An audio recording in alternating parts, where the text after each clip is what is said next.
হযরত মাওলানা তারেক জামিল সাহেব বলেন, সারা পৃথিবী বিখ্যাত দাওয়াত ও তাবলীগের অন্যতম একজন মুরব্বী, উনি বলছেন যে তুমি যদি মাটিতে, ইঞ্জিনিয়ার এনা বলছে মাটি ভালো মজবুত, আপনি এখানে 10 তলা বিল্ডিং করতে পারবেন, বিল্ডিং মজবুত হবে, মাটি মজবুত, মাটির ফাইলিং করতে পারবেন, সয়েল টেস্ট রিপোর্টে মাটি ভালো আসছে, মজবুত।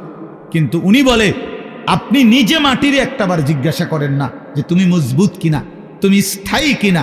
উনি বলে আল্লাহর কসম, যদি বিবেক থাকে, কান থাকে, তাহলে মাটি আপনাকে চিৎকার করে বলবে, এই বন্ধু তুই ভরসা কইরো না আমার উপরে, আমি মাটি থাকবো, আমি মাটি থাকবো না, আমি মাটি থাকবো না। ইসরাফিল ফু দিলে ইদা রাজ্জাতিল আরদু রাজ্জা, আল্লাহ বলছে জমিনের মাটি রেজা রেজা, পাউডার পাউডার হয়ে ছিন্ন ভিন্ন হয়েছে। ইজাস সামাউন ফাতারাত, রব্বুল আলামিন বলে আসমান ভেঙে ভেঙে চুরচুর হয়ে পড়বে, যেন কাঁচ ভাঙতেছে। একটা 10 তলা গ্লাসওয়ালা বিল্ডিং যদি ভাঙে, সবগুলো গ্লাস কি পরিমাণ আওয়াজ হবে বলেন? কিন্তু এত বড় আসমান যদি ভেঙে পড়ে, চুরচুর করে ভাঙতে থাকে, তাইলে কি পরিমাণ আওয়াজ হবে? এজন্য রব্বুল আলামিন বলেন আল কারিয়াতু মাল কারিয়া, সেই বিকট ধ্বনি। আল্লাহ বলেন বন্ধু আপনি জানেন কি বিকট সেই ধ্বনিটা কি? সেটা কিয়ামতের ধ্বনি। এই পৃথিবীর সবচেয়ে ভয়ঙ্কর ভয়ানক আওয়াজ হবে সেদিন ইসরাফিল ফু দিবে যেদিন। সেদিন আসমান ভাঙবে, সেদিন পাহাড়গুলো উড়বে, খাল বিল নদী নালার সব পানিগুলো টকবক করে উতরাইতে উতরাইতে শুকিয়ে যাবে। হ্যাঁ, ইযাস সামাউন ফাতারাত ওয়া ইদাল কাওয়াকিবু তাসারাত, কোটি কোটি তারকারাজি জমিনের মধ্যে খসে খসে পড়বে।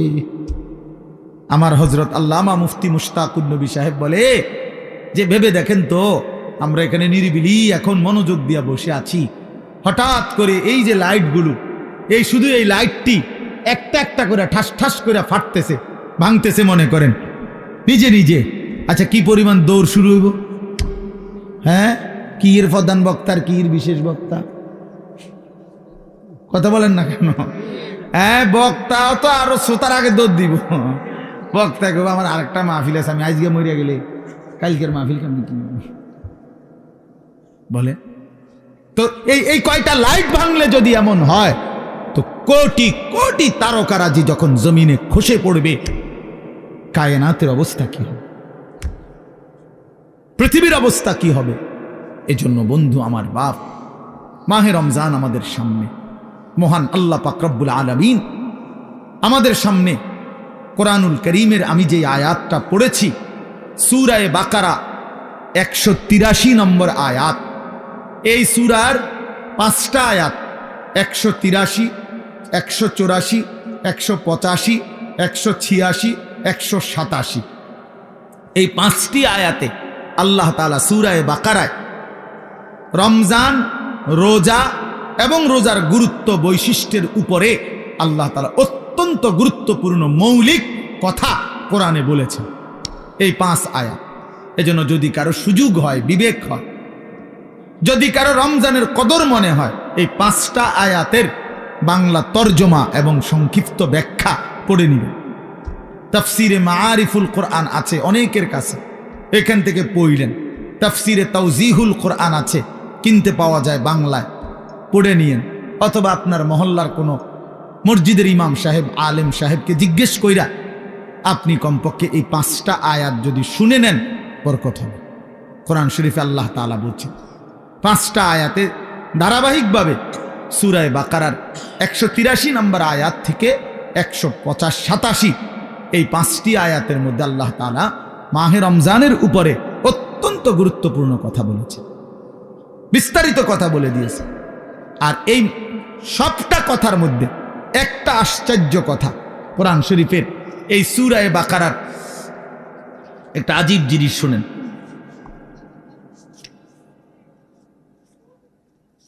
দেখাইতেছি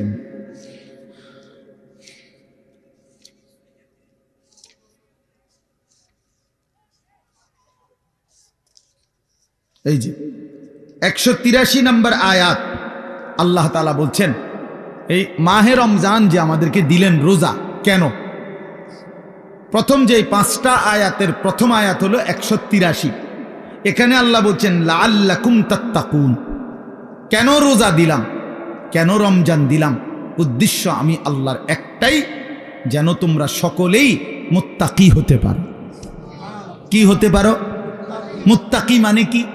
মুত্তাকি মানে দুই জিনিস, যে সমস্ত গুনাহ ত্যাগ করে আল্লাহ পাকের সব হুকুম পালন করে, তারই বলে মুত্তাকি, যে আল্লাহকে প্রতিনিয়ত ভয় করে। তো আল্লাহ তাআলা বলেন এই মুত্তাকি আমি এক রমজানের মধ্যেই 30 দিনেই তোমাকে বানিয়ে দেব। দেখেন 5 নম্বর আয়াত, মানে যেখানে গিয়ে কথাটা শেষ করছে 187 নম্বর আয়াতে, 5টা আয়াত বললাম না? তো প্রথম আয়াতেও কথা বলছে লাআল্লাকুম তাত্তাকুন, আবার 5 নম্বর আয়াত 187 নম্বর আয়াতের লাস্টেও আল্লাহ তাআলা আবার বলছে কাযালিকা ইউবায়্যিনুল্লাহু আয়াতিহি লিন-নাস। আল্লাহ বলেন শোনো, আমি আল্লাহ আমার বান্দাদের জন্য মাহে রমজান সম্পর্কিত বিষয়গুলো স্পষ্টভাবে বলে দিলাম। কেন? লাআল্লাহুম ইয়াত্তাকুন, ওই একই কথা, যেন তারা মুত্তাকি হইতে পারে। এক কথা আবার কইছে, একবার প্রথমও বলছে তোমাদেরকে রোজা দিয়ে রমজান দিয়ে আমার উদ্দেশ্য তোমরা যেন মুত্তাকি হতে পারো। আবার বলছে যে 5টা আয়াতে রমজানের বিস্তারিত যাবতীয় কথা আমি আল্লাহ বলে দিলাম। যদি বলি এত বিস্তারিত বললেন কেন? আল্লাহ বলে ওই আগের উদ্দেশ্য লাআল্লাহুম ইয়াত্তাকুন, যেন আমার বান্দারা মুত্তাকি হইতে পারে। এখন আসেন, একজন মুমিনের জীবনে সবচেয়ে বড় ডিউটি হলো তাকওয়া। আমরা ঈমানদার, আমরা মুমিন, আমরা মুসলমান। এই মুসলমান তো আমাদের একটা পরিচয়, আর জান্নাত আমাদের জন্য। জান্নাত আল্লাহ বানাইছেন মুমিনের জন্য, জান্নাত আল্লাহ বানাইছেন মুসলমানের জন্য, জান্নাত আল্লাহ তাআলা বানাইছেন ঈমানদারের জন্য। কোন কাফের বেঈমান মুশরিক, কোন নাস্তিক মুরতাদ, আল্লাহর অবাধ্য পাপী নাফরমান পৃথিবীর সবগুলো ভালো কাজও যদি করে, ঈমান না থাকলে খোদার কসম আখিরাতে এক ঢোক পানিও মিলবে না, এক লোকমা খাবারও মিলবে না, সুখের এক বিন্দু চিহ্নও পাবে না, কোনোদিন মুখে একবারের জন্য হাসিও ফুটবে না। ঈমানবিহীন কোনো কিছুর মূল্য নেই আখিরাতে। দুনিয়া মিলতে পারে, দুনিয়া মিলা কোনো আশ্চর্য কিছু না। আমরা অনেক সময় বলি যে কাফের বেঈমানরা দুনিয়া খুব খাইতেছে, চোর ডাকাত, সিটার বাটপার, সুদখোর, ঘুষখোর, জালেম দুনিয়া খুব ভোগ করতেছে। খোদা একা তারে দুনিয়া এত দিছে, অনেকের আফসুস, তো তোমারও দিত নাকি? তুমি শোনো নাই যে আল্লাহ যে বলছে জালেমকে, নাফরমানকে, বেঈমানকে আমি দুনিয়া দিয়ে দিলাম, ওমা লাহু ফিল আখিরাতি মিন খালাক, কিন্তু আখিরাতে তার কোনো অংশ নাই। তো আপনার জন্য এটাই ফয়সালা হোক। ওম্মা তো আপনি তো দোনো তালে আছেন, কথা বুঝেন নাই কথাটা? আপনি যদি ফয়সালা নেন আখিরাত থেকে নিবে, তো এখন ছেড়ে দিতে হবে। এখন কি করতে হবে? নবী সাল্লাল্লাহু আলাইহি সাল্লামের একসাথে 9 জন বিবি ছিল। প্রথম 2 জন ইন্তেকাল করছে নবীজি থাকতেই, এই মোট 11 জন বিবি। এর মধ্যে নবীজির ইন্তেকাল পর্যন্ত জীবিত ছিলেন 9 জন একসাথে। কয়জন? এই 9 জন বিবি একদিন জীবনে একবার নবী সাল্লাল্লাহু আলাইহি সাল্লামের কাছে একটা আবদার করছিল। সবাই সম্মিলিতভাবে হযরত আয়েশা রাদিয়াল্লাহু তাআলা আনহার মাধ্যমে, নবীজির অন্যতম একজন প্রিয়তমা স্ত্রী ছিল আয়েশা, নবীজি যাকে খুব বেশি পছন্দ করতেন, ভালোবাসতেন। তো অনেক সুন্দর নাম, নিজেদের মেয়েদের নাম। রাসূলুল্লাহ সাল্লাল্লাহু আলাইহি সাল্লামের বিবি এবং মহিলা সাহাবিয়া, ওনাদের নামই রাখা উচিত। এ আয়েশা, ফাতেমা, আসিয়া, মরিয়ম, জায়নাব, রুকাইয়া, উম্মে কুলসুম, এগুলা মাইমুনা, জুয়াইরিয়া, এগুলো রাসূলুল্লাহ সাল্লাল্লাহু আলাইহি সাল্লামের বিবি, কন্যা, মহিলাদের নাম। এটাই আসলে আপনাদের মেয়েদের নাম, এগুলো পুরান হয় না। কয় এগুলো ওনার পুরান নাম, নতুন নাম রাখো। নতুন নাম, নতুন কি নাম? বিউটি, সুইটি, লিফি, পলি, পলিথিন, বালতি, লোডা, বদনা, এগুলো বাজে নাম। এগুলোর কোনো অর্থ নাই, এগুলোর কোনো অর্থ নাই। নাম গুরুত্বপূর্ণ। শুনেন, রাসূলুল্লাহ সাল্লাল্লাহু আলাইহি ওয়াসাল্লাম বলছেন, কোনো বাচ্চা জন্মের পরে তার বাবা মার কাছে তার একটা হক, অধিকার, তার প্রাপ্য আন ইউহসিনা ইসমাহু, তার একটা সুন্দর নাম রাখা। এটা যেই মুসলমান বাবা মা তার সন্তানের কোরআন সম্মত, সুন্নাহ সম্মত, ইসলামী অর্থবহ কোনো নাম রাখে নাই, সে কিন্তু তার সন্তানের হক নষ্ট করছে। এটার জন্য হাসরের ময়দানে জবাবদিহি করতে হবে। আর বান্দার হক বান্দা মাফ না করলে আল্লাহ মাফ করে না। ওইটা বান্দা, ওই আমনের ফুলা কিন্তু একটা মানুষ, আপনি তার হক নষ্ট করছেন, আপনার জবাবদিহি করতে। যেই মা বাবা তার ছেলে মেয়েকে ছোটবেলায় আল্লাহর কোরআন শিখায় নাই, দিন শিখায় নাই, সে তার হক নষ্ট করছে। আল্লাহর কসম, এই হক কেন নষ্ট করল? এই সন্তান হাসরের ময়দানে ওই বাবা মাকে জিজ্ঞেস করবে আল্লাহ পাকের সামনে। যদি জবাব দিতে না পারে বাবা মা, আর পারবেও না, কি জবাব দিবে? কি জবাব দিবে? পারবে না জবাব দিতে। অতএব সেই মা বাপ ওই সন্তানের হাতে হাসরের মাঠে চূড়ান্ত বেইজ্জতি হবে। হ্যাঁ হ্যাঁ, কি বেইজ্জতি হবে? কি বেইজ্জতিটা? কি বেইজ্জতি হলো ওই মা বাপকে পায়ের নিচে ফালাইয়া সন্তান নিজের পাও দিয়া বাপ মার ঘাড়ে কান্দে মুড়া দিয়া এরপরে জাহান্নামে যাবে। এটা কোরআন শরীফ আছে। ওই সন্তান বলবে, আজকে হাসরের ময়দানে আমি আমার বাবা মারে বেইজ্জতি কইরা তারপরে কবরে জাহান্নামে যাম। হ্যাঁ, কেমনে ছেড়ে দিলেন ছেলে? হ্যাঁ, পোলাগা এক ওয়াক্ত নামাজ পড়ে না, এবারে মাতেও না, এবারে বন খায়, বিড়ি খায়। হ্যাঁ, 16 বছরের 18 বছরের দামরা কোনোদিন ফজরের নামাজ পড়ে না, এমন হাইওয়ানের জন্য এবারে বইয়া বইয়া বিদেশে টেহা মিলা, সুদে টাকা নেয়, কিস্তিতে টাকা নেয়। কিতা কি বুঝাইতে চান? হ্যাঁ, এমন নাফরমান সন্তান যে একটা সেজদা দেয় না মালিকের, এত বড় অসভ্য, এত বড় নির্লজ্জ, এত বড় বেহায়া, এত বড় নাফরমানের জন্য এক ইমানদার বাবার কোনো মহব্বত থাকতেই পারে না। বেটা আগে বুঝাপড়া করেন তার লগে, বেটা বিদেশ পরে, বেটা তোর চাকরি পরে, বেটা তুই আমার মালিকের সেজদা দিবি কিনা সেটা বল। বেটা তোর লগে আমার কিসের সম্পর্ক? হ্যাঁ, কোরআন শরীফের আয়াত শুনবেন। নূহ আলাইহিস সালাম যখন ওনার ছেলে, ওই বেঈমান ছেলেটার জন্য পানিতে ডুবে যাবার সময় দোয়া করছিল যে আল্লাহ আমার সন্তান ও তো ডুবে যাচ্ছে। কোরআন শরীফে আছে, আল্লাহ পরিষ্কার বলছে, ইয়া নূহ ইন্নাহু লাইসা মিন আহলিক, হে নূহ সাবধান, আর বলবা না, এটা তোমার সন্তান নয়, এটা তোমার সন্তান নয়। ইন্নাহু আমালুন গায়রু সালিহ, আল্লাহ কোরআনে বলছে সূরা হুদের মধ্যে যে এটা বেআমল, আমালুন গায়রু সালিহ, এটা বেআমল সন্তান। আর বেআমল নাফরমান মুমিনের সন্তান হইতে পারে না। এই জন্য তোমরা মনে রাখো ছেলেরা, যে কয়জন আসো বেনামাজি অপদার্থ, তুমি মনে রাখো তুমি মুসলমানের বাচ্চা না। আমি বললাম মনে রাখিস নাফরমান, তুমি কোনো মুসলমানের বাচ্চা না। বলে তো আমি কার সঙ্গে? তুমি লাওয়ারিস, তুমি বেওয়ারিস, তোমার কোনো বাবা নাই, তোমার কোনো মা নাই। হ্যাঁ, আল্লাহ কোরআনে বলছে ফালা তাসআলনি, কি বলছেন আল্লাহ? যে সাবধান, এমন নাফরমান সন্তানের জন্য আমি আল্লাহর কাছে কিছু চেয়েও না। হাত উঠাইবে না, হাত নামাও, নামাও হাত। তাফসীরের মধ্যে আছে নূহ আলাইহিস সালাম সাথে সাথে হাত নামায় ফেলছে এবং আল্লাহর কাছে দোয়া করছে, আল্লাহ আমি খেয়াল করি নাই, আপনি আমারে মাফ করে দেন। হ্যাঁ, এজন্য প্রিয় সন্তান মনে রাখো, তুমি ইমানদারের সন্তান হবা সেদিন যেদিন তোমার কপালে সেজদা হবে। বেহায়া, বেনামাজি, আল্লাহর নাফরমান, 24 ঘন্টা নারী ছবি, অশ্লীল দৃশ্য, মদের আড্ডা, জুয়ার আড্ডা, উলঙ্গ ছবির আসক্ত। আরে নাফরমান, তুমি কোনো মুসলমানের ঘরে জন্ম নাও নাই, তোমার কোনো পরিচয় নাই, তোমার কোনো আত্মমর্যাদা নাই, আত্মসম্মান নাই। এই জন্য বললাম, আল্লাহ তাআলা বলছেন, বান্দা আমার মাকসাদ তোমারে আমি মুত্তাকি বানাবো, আমি তোমারে জান্নাত দেব। জান্নাত বানানোই হয়েছে মুমিনদের জন্য। কার জন্য? আখিরাত তৈরি করা হয়েছে মুমিনের জন্য। আমাদের জন্য জান্নাত, ইমানদারের জন্য জান্নাত।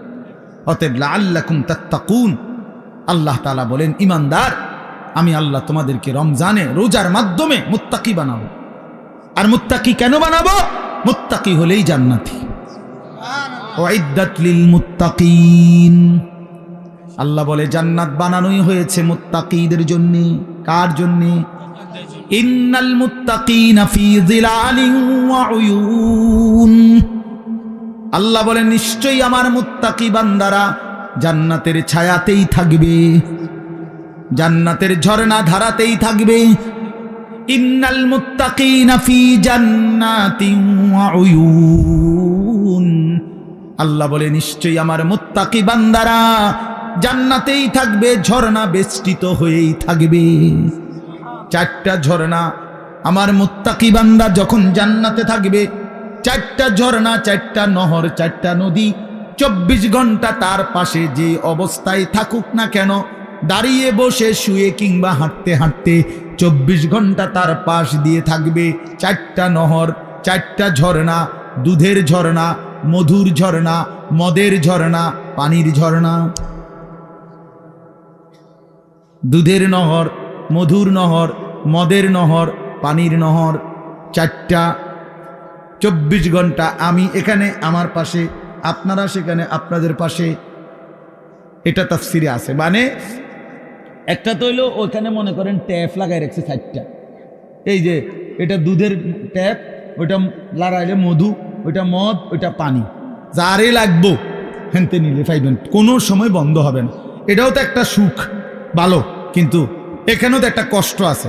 কষ্টটা হইলো ওই পিছনের এবারা এখান পর্যন্ত আইতে আইতে তো কষ্ট হইবে, আইতে আইতে। তো জান্নাতে তো এদুর কষ্ট হইবার কথা না। জান্নাতে যদি ফেরেশতারে জিঙ্গা দোস্ত আমার এই আড়াটা আড়াইলেন কেন, কথা বলেন হল ভাই, যে না একটা আমার আড়াইলেন কেন, কি ব্যাপার? আমি না জান্নাতে আইছি, আপনি না বলছেন আমার কোনো কষ্ট দিবেন না, এখন এটা দিলেন কেন কষ্ট? আল্লাহ বলছে না বান্দা, যেন আমি আগেই সিস্টেম করে রাখছি 24 ঘন্টা তুমি বান্দা যখন যেভাবে, তুমি খাটে থাকো, তুমি বিছনায় থাকো, তুমি সোফাতে থাকো, তুমি হাঁটতে থাকো, তুমি নিচে থাকো কিংবা উপরে থাকো, তুমি থাকবা যেখানে, তোমার পাশে এই 4টা নহর বইতে থাকবে সেখানে। তুমি এনে আইন লাগবে না, হেইতে হেনে যাও লাগবে না। সুবহানাল্লাহ। এইটারে কয় আর কি জান্নাতিন তাজরি মিন তাহতিহাল আনহার, 4টা ঝর্ণা। সুবহানাল্লাহ, সুবহানাল্লাহ। 4টি ঝর্ণা বইতে থাকবে, 4টি ঝর্ণা বইতে থাকবে, 4টি ঝর্ণা বইতে থাকবে। হ্যাঁ, আল্লাহু আকবার। এজন্য ইন্নাল আবরার লাফি নাঈম, আল্লাহ বলছে আমার নেককার মুত্তাকি বান্দারা জান্নাতের নিয়ামতে ভরপুর থাকবে। আমি সেদিন কিতাবে পড়লাম, হাসান বসরি রাহমাতুল্লাহ আলাইহি বিশ্ববিখ্যাত বুজুর্গ ছিল। এই ছেলেরা শোনো বাবা, আমি নিজে কিতাবে পড়ছি। উনি বলছেন, উনি যখনই কোনো যুবক দেখতেন, তো ওই কিতাবে লিখছে উনি যুবকদেরকে দেখলেই ডাক দিয়ে বলতেন, আমা তাশতাকুনা ইলাল হুরিল আইন, এই নওজোয়ান, জান্নাতের অসংখ্য অগণিত ডাগর ডাগর চোখ বিশিষ্ট সুন্দর সুদর্শনা সুনয়না জান্নাতি হুরের জন্য তোমার দিল চায় না? আমা তাশতাকুন, শৌক, তোমার আগ্রহ হয় না? এই নর্তকী দেখো কেন, এই উলঙ্গ ছবি দেখো কেন? এই বাপ, সিনেমার ওই নর্তকী তোমারে কি দিবে? মোবাইলের ওই নর্তকী তোমারে কি দিবে? কি সুখ দিল, কি সুখ দিল বাপ? চরিত্র নষ্ট করা ছাড়া, যৌবন নষ্ট করা ছাড়া, নিজের হাতকে গুনার কাজে ব্যবহার করা ছাড়া, নিজের লজ্জাস্থানটাকে নষ্ট করা ছাড়া, নিজের কোমরের ক্ষমতাটা নষ্ট করা ছাড়া, নিজের যৌবনের শক্তিটা নষ্ট করা ছাড়া ওই নারী ছবি, ওই উলঙ্গ দৃশ্য, ওই বেহায়া বেপর্দা অসভ্য নর্তকী আর কি দিছে বাপ? আমরা তো জানি। অনেকে বেটকায়, আরে হে বুঝে যে আমারে কয়, অসভ্য যে, অসভ্য বোঝে আমারে কয়, এই জন্য হে বোঝে যে আরে আমারে না কয়। আহারে বেশরম রে, হায়াও নাই, লজ্জাও, লজ্জাও নাই, বিবেকও নাই। ইজা লাম তাস্তাহি ফাসনা মা শিতা, এই জন্য আল্লাহ নবী সাল্লাল্লাহু আলাইহি সাল্লাম বলছেন, যখন লজ্জা নাই কিছুই নাই, যা মন চায় তাই করো, কারণ তুমি তো শরমে নাই। একজনে বলছে যে, উদাহরণ দিতে গিয়া, যে নিজেই নিজের লুঙ্গি আলগি দিয়া মুখ ডাক্কা লাইছে, এবার পেশাব পায়খানা করতে আছে। এর কথা হলো আমি তো দেখি না কাউকে। বাহ, তাই আমি তো সারা দুনিয়া দেখলে আমার সমস্যা কি? এবার নিচে দিয়ে সবাই দেখলে আমার সমস্যা কি? এই বেশরম যারা, চরিত্রহীন, এদের হালাত এমন। এই সমস্ত দেখবেন মহল্লার যেসব ছেলে নামাজ পড়ে না, রোজা রাখে না, পাক পবিত্রতার কোনো ধার ধারে না, এবং মদ, জুয়া, নেশা, নারী, ছবি, অসৎ বন্ধুদের আড্ডায় যেগুলো ব্যস্ত থাকে, এদের কোনো লজ্জা শরম নাই। যার ফলে কে দেখে? কি বাবায় দেখে, না দাদা দেখে, না গ্রামের বয়স্করা দেখে, নাকি কোনো আলেম ওলামা দেখে, নাকি কোনো মা বোন দেখে, তার কোনো সমস্যা নাই। কারণ আমি তো প্রথমেই সিদ্ধান্ত নিছি আমার কোনো শরম নাই, এবার দেখলে কি না দেখলে কি, আমি তো লুঙ্গি আলগি দিয়ে লাইছি। এই জন্য এই যে আপনার এটা জরুরি বিষয়, এটা বোঝা উচিত। হায়া লজ্জা, হায়া লজ্জা বোঝা উচিত। প্রিয় ভাই, বুঝতে শিখো। আমি হয়তো শক্ত বলি, আমি একটু কঠোর বলি আর কি, কিন্তু বাস্তবতা হলো তোমার ইনসাফ কি বলে, তোমার বিবেক কি বলে, ইনসাফ কি বলে। এই জন্য আল্লাহ তাআলা বলেন, বান্দা আমি তোমারে ওয়াদা দিলাম। দেখেন আল্লাহ তাআলা বলতে চায় এটা, বান্দা আমি যে কোনো মূল্যে তোমারে জান্নাত দিতে চাই। তুমি না আমার মোমেন বান্দা, ঠিক আছে, 11টা মাস ঠিক আছে, গুনায় গুনায় তুমি বরবাদ হয়ে গেছো। 11 মাস আমারে ডাকতে সময় পাও নাই, ঠিক আছে। এখন যদি ভুল বুঝতে পারো তো বান্দা ঠিক আছে, 11 মাস থেকে কমাইয়া আইনা আমি 1 মাস তোমার কাছে সুযোগ চাই। যাও, 1টা মাস আমারে সুযোগ দাও, 1টা মাস গুনাহ ছেড়ে দাও, 1টা মাস আমার হুকুমগুলো পালন করো। আমি 1 মাসেই লাআল্লাকুম তাত্তাকুন, মুত্তাকি বানিয়ে দেব, জান্নাতি বানিয়ে দেব। তবুও যদি কদর না করো তো আল্লাহর নবী বলছেন, জিব্রাইল এই জন্য রমজানের লাস্টে আইসা জিব্রাইল বলছে, ইয়া রাসূলুল্লাহ, এত বড় রমজান পেয়ে ইফতারের নেকি, সেহরিতে নেকি, তাহাজ্জুদে নেকি, তারাবির 20 রাকাত নামাজে নেকি, 5 ওয়াক্ত নামাজে নেকি, শেষ দশকের এতেকাফে নেকি, সবে কদর তালাশ করার দ্বারা নেকি, জিকির করার দ্বারা নেকি, তেলাওয়াত করার দ্বারা নেকি, দোয়া করার দ্বারা নেকি, কাউকে সামান্য ইফতার করাইলো নেকি, এরপরে একটা নফল একটা ফরজের সমান, একটা ফরজ 70টা ফরজের সমান, এক রমজানের প্রথম দশক রহমত, মাঝখানের দশক মাগফিরাত, শেষ দশক জাহান্নাম থেকে নাজাত। আল্লাহ বলেন জিব্রাইলের মাধ্যমে, নবী এত কিছু দিয়াও যেই বেঈমান রে মন গলাইতে পারলাম না, তারে আমি ভালো করাইতে পারলাম না, আমার দিকে ফিরাইতে পারলাম না, তার উপরে আমি আল্লাহর লানত, আমি ফেরেশতারও লানত। তো নবী বলে, আমিন, হ জিব্রাইল, আমি মুহাম্মদেরও লানত। যা, তোর উপরে খোদার লানত পড়ুক, তোর উপরে আল্লাহর লানত পড়ুক তোর উপরে। এই জন্য রমজানের শেষ দশকে আইসা জিব্রাইল বলে যায়, এত কিছু দিয়ে কোনোভাবেই বেঈমানের মন গলাইতে পারল না। ওই বেঈমানের ফিকিরে একটা, আহা কিসের রোজা, কিসের হালাল হারাম, ওর জুতা দরকার, ওর জামা দরকার। ওই মহিলা, ওই অসভ্য বেপর্দা নারী, তার কথা হলো কি এর কিতা রহমত কারে হুনান, আমি রহমত মাগফিরাত নাজাত দিয়া আমি কিতা করবো? আমার দরকার জুতা, আমার দরকার নতুন শাড়ি, আমার দরকার নতুন 3 পিস।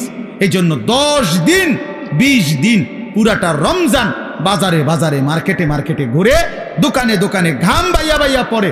ইফতারির টাইম হয়ে গেছে, এখনো কেনাকাটা শেষ হয় না। সবে বড় কদর কই গেল, এতেকাফ কই গেল, আল্লাহর জিকির তেলাওয়াত কই গেল, 70 গুণ নেকির রমজান কোথায় গেল? সব কিছু এক জোড়া জুতার জন্য, একটা জামার জন্য, একটা কাপড় চোপড়ের জন্য শেষ করে দিল। ওহ, হায় হায় মুসলমান, কত অল্প মূল্যে নিজেকে বিক্রি করে দিল। আখিরাতটা কত, আল্লাহর এতগুলো নিয়ামত, আল্লাহর এতগুলো অফার প্রত্যাখ্যান করে, লাগবে না এগুলো, আমার লাগবে না, আমিই টান দেয়, আমার দরকার নেই, আমার দরকার জুতা। আমার যাতে ফেরেশতা নতুন জুতা কিনা রাখছি, যাতে আমার জুতা দিয়া ফিরতে পারে ফেরেশতা। হ্যাঁ হ্যাঁ, ফেরেশতাও এই জন্য বলে রাখে যে, শুনো বোন, তোমারে জুতা দিয়েই ফিটমো, মনে রেখ। বেপরদিগি আল্লাহর দেওয়া রমজান এত বড় দামি সময়ে তুমি বাজারে বাজারে ঘুরো। একটা সেকেন্ড আমার শায়েখ আল্লামা মুফতি মুশতাকুন নবী সাহেব হুজুর বলে, হায় মুসলমান, রমজানের এক একটা সেকেন্ড ছিল হীরার মতো, মণি মুক্তার মতো। হীরা ফেলে মাটি নিলা, মাটি নিল। এক জোড়া জুতা তো আগেও কিনতে পারতাম, কখন কিনা যায় না? কথা বলেন না কেন? এখন বাজারে তো কোনো জুতা নাই, এখন বাজারে তো কোনো থ্রি পিস নাই, এখন বাজারে তো কোনো গহনা নাই, কিছু নাই বাজারে এখন। তো তাইলে এখন কিনা যায় না? এখন কিনা যায় না? এজন্য এখন ফিকির করে, যদি দরকারি হয় কিনার, অসুবিধা নেই, কিনেন। হালাল কাপড় কিনা তো নাজায়েজ না, তো এখন কিনেন। এখন আমি গতকালকে আমার পুরা ফ্যামিলির যার যা কাপড় পাঞ্জাবি, আমার আত্মীয় স্বজন ভাই বেরাদরদের মধ্যে এবং আত্মীয় স্বজনের মধ্যে যাদের যা কাপড় দরকার বিবি লিস্ট করে দিছে, একসাথে গতকালকে ঢাকা থেকে 27,000 টাকার কাপড় সব কিনে লাস, খালাস করলো, খালাস সব। একের বাচ্চা কাচ্চা বুড়া গাড়া জিরু সাইজ সব কিনে কইছি, এগুলো আবার সিলাই লাও যাও। ঈদের কেনাকাটা শেষ। বুঝাইতে চাইলাম, ইচ্ছে করলে সম্ভব কিনা বলেন? ইচ্ছে করলে সম্ভব কিনা? না, আমাদের বয়স্করা, বাবারা, স্বামীরা বেডিতে রে বাজারে পুরা ডাইরেক্ট বন্দুক দিয়ে দেয়, যা তোরে ছাইড়ে দিলাম। প্রত্যেক দিন বাজারে যাইবে, আজগা জুতা, কালকা শার্ট, পরশু জামা, একটা একটা করে কাপড় কিনতে, একটা একটা জুতা কিনতে মহিলা বাজারে বাজারে ঘুরে। রাহা রমজান তাইলে কার জন্য? রহমত মাগফিরাত কার জন্য? নাজাত কার জন্য বলেন? কার জন্য? কার জন্য বলেন? আফসোসের বিষয়, আমরা যদি কদর না করি তো মুমিন, আমরা যদি কদর না করি কার জন্য বলেন? ইনসাফ করে বলেন, ইনসাফ করে বলেন। মাহে রমজান তাহলে কার জন্য? আমাদের জন্য না? কথা বলেন না কেন? আমাদের জন্য কিনা বলেন? অতএব দয়া করে বুঝতে শিখে।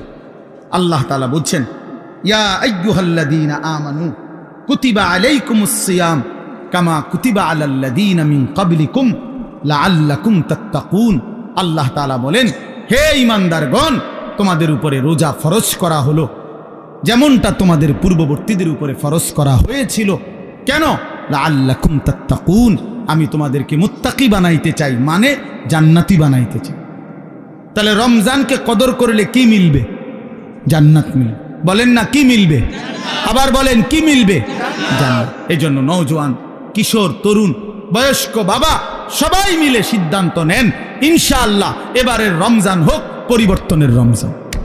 বলেন ইনশাআল্লাহ, বলেন ইনশাআল্লাহ। আপনাদের কাছে অনুরোধ আমার বাবা, আমিও, আপনারাও সবাই মিলে যার যেই গুনার অভ্যাস মাহে রমজানে ছেড়ে দেন। সিদ্ধান্ত নেন, এখন থেকে প্রস্তুতি নেন, এখন থেকে আল্লাহর ইবাদতে লেগে যাবেন।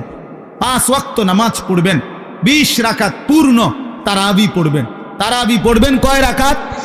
আবার বলেন, আবার বলেন, আবার বলেন, জোরসে বলেন, আরো জোরে। জোর হলো না, জোরে জোরে। 8 রাকাত কোনো তারাবি নেই, 8 রাকাত কোনো তারাবি হয় না। বলবেন সোজা কথা, তারাবি কয় রাকাত?